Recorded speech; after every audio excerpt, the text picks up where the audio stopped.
ሰላም ጤና ይስጥልኝ። የአንድ ዩቲዩብ ነው። አዳዲስና ሰበር መረጃዎች እንዲደርሷችሁ ቻናሉን ላይክ እና ሰብስክራይብ እያደረጋችሁ አብራችሁን ቆዩ።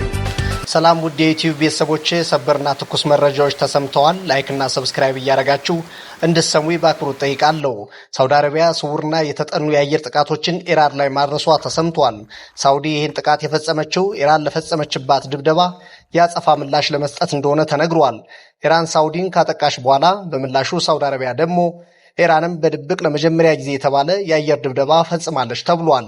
ይህን ስውር የሆነ የሳውዲን ጥቃት የተወሰኑ የኢራንና የአውሮፓ ባለስልጣናት ያውቃሉ ሲል ሮይተርስ ዘግቧል።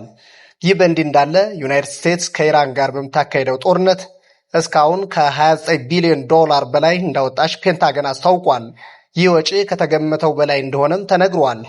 በተያያዘ ዜና የዩናይትድ ስቴትሱ ፕሬዝዳንት ዶናልድ ጄ ትራምፕ አሜሪካ ከኢራን ጋር በምታደርገው ጦርነት የቻይና ድጋፍ አያስፈልገንም አሉ። ፕሬዝዳንቱ ይህን ያሉት ከኢራን ጋር የገቡበትን ጦርነት ተከትሎ አራዝመውት የነበረውን የቻይና ጉብኝታቸውን ከማድረጋቸው በፊት ከጋዜጠኞች ጋር ባደረጉት ቆይታ ነው።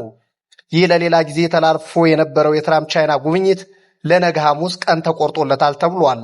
ፕሬዝዳንት ዶናልድ ትራምፕ ነገ ብዛት ያላቸው የአሜሪካ የኩባንያ ባለቤትና ባለሀብቶችን ይዘው ወደ ቤጂንግ እንደሚያቀኑ ይጠበቃል።